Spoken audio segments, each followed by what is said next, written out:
এর নাম বাদ এসআইআর এর যে প্যানেলিস্ট এবং প্রায় 1,03,000 সামথিং বিচারাধীন কি বলবেন?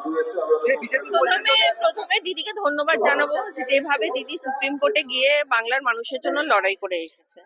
আজকে যে 18,000 নাম বাদ যাচ্ছে, এখানে তো বিজেপি ভেবেছিল যে প্রচুর রোহিঙ্গা আছে, প্রচুর 1 কোটির ওপরে নাম বাদ যাবে।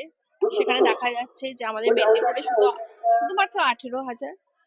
তার মধ্যে নিশ্চয়ই যারা যাদের ফ্যামিলি মেম্বার্সরা মারা গেছেন সেই সব নামই বেশিরভাগ বাদ পড়েছে। আম, এটুকুই বলবো, বাংলার মানুষকে যে ভয় পাওয়ার কোনো কারণ নেই।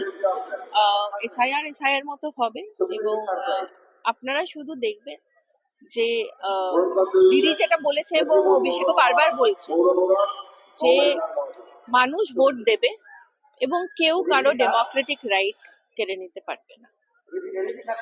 এর নাম বাদ এসআইআর এর যে প্যানেলিস্ট এবং প্রায় 1,03,000 সামথিং বিচারাধীন কি বলবেন? যে বিজেপি প্রথমে দিদিকে ধন্যবাদ জানাবো যে যেভাবে দিদি সুপ্রিম কোর্টে গিয়ে বাংলার মানুষের জন্য লড়াই করে এসেছে।